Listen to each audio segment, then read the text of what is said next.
ধন্যবাদ একটি সুন্দরভাবে এই আয়োজন সম্পন্ন করার জন্য। আপনারা জানেন আজ তারুণ্য উৎসব ঢাকা বিশ্ববিদ্যালয় পর্বের সর্বশেষ দিন এবং সবচেয়ে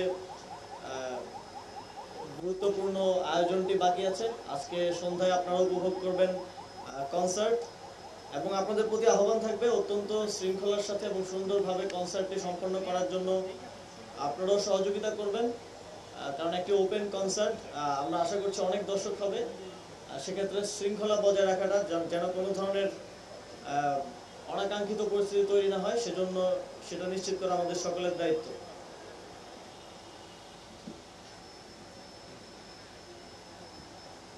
আমরা তারুণ্যের উৎসবের মাধ্যমে নতুন বাংলাদেশ গড়ার এই সরকারের যেই লক্ষ্য এবং সেখানে তরুণদের যেই কন্ট্রিবিউশন রাখার সুযোগ আছে সেটাকে বারবার বাংলাদেশ তথা পৃথিবীর সামনে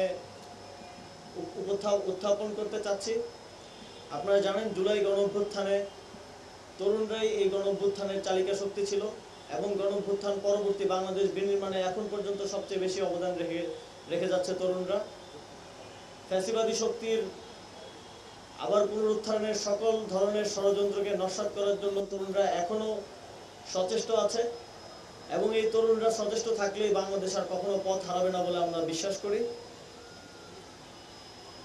আপনারা দেখেছেন গতকাল আমরা সেই আয়নাঘর, যে আয়নাঘর নিয়ে আমরা নানা ধরনের রহস্য, নানা ধরনের কথা শুনতাম, সেটা সর্বশেষ আমরা নিজেরা ভিজিট করে সেখানকার বাস্তবতা দেখার সুযোগ পেয়েছি এবং বিশ্ববাসীকে দেখানোর সুযোগ পেয়েছি। আমিও 4 দিনের জন্য সেখানে ছিলাম, কিন্তু আমি জানতাম না যে আসলে আমি সেখানে ছিলাম কিনা, কারণ সেখানে শুধুমাত্র রুমের ভেতর ছাড়া আর কোথাও আমার চোখ খোলা হয়নি। আপনারা দেখেছেন যখন পুরো বিশ্ববাসী আয়নাঘর দেখলো, তারপরেও ফ্যাসিবাদী শক্তি সেটা অস্বীকার করার মতো নির্লজ্জ অবস্থান নিচ্ছে, কিন্তু সেটা করে আসলে কোনো লাভ হবে না, কারণ ইতিমধ্যেই জুলাই গণঅভ্যুত্থানে তাদের গণহত্যা ইন্টারন্যাশনালি ডকুমেন্টেড এবং প্রকাশিত হয়েছে এবং এই আয়নাঘরও ইন্টারন্যাশনালি ডকুমেন্টেড এবং প্রকাশিত হবে। ফলে জাতীয় এবং আন্তর্জাতিকভাবে একটি ফ্যাসিবাদী গণহত্যাকারী শক্তি যারা গুম খুনের মাধ্যমে ক্ষমতায় টিকেছিল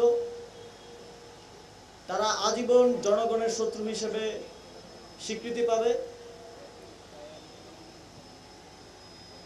আপনারা দেখেছেন জুলাই গণঅভ্যুত্থানের পর হাজার সংকট, সমস্যা এবং নানা ধরনের উত্থান পতনের মধ্য দিয়ে বাংলাদেশ গেছে। তবে এই সময়ে বাংলাদেশের সঠিক পথে থাকা এবং আজকের অবস্থানে আসার পেছনে আমাদের সকলের ঐক্য একটা গুরুত্বপূর্ণ ভূমিকা পালন করেছে এবং আমি বিশ্বাস করি এই ঐক্যের শক্তিতেই আমরা যেই নতুন বাংলাদেশ গড়ার স্বপ্ন দেখছি সেই স্বপ্ন বাস্তবায়ন সম্ভব। এবং এই মৃত্যুঞ্জয়ী তারুণ্য যারা জুলাই গণঅভ্যুত্থানে তাদের জীবন দেওয়ার প্রত্যয় নিয়ে রাজপথে নেমে এসেছিল, তারা নতুন বাংলাদেশ গড়ার প্রত্যয়ে এখন বিভিন্নভাবে কাজ করে যাচ্ছে, কন্ট্রিবিউশন করছে।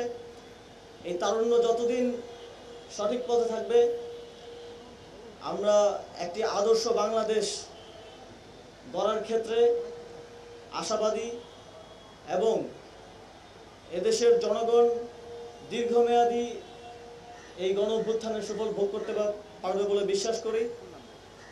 সর্বোপরি তারুণ্যের উৎসবকে সফল করার জন্য, তারুণ্যের উৎসব ঢাকা বিশ্ববিদ্যালয়ের পর্বকে সফল করার জন্য আপনারা যারা অক্লান্ত পরিশ্রম করেছেন এবং করে যাচ্ছেন সকলকে আবারও ধন্যবাদ জানিয়ে আমি আমার বক্তব্য শেষ করছি।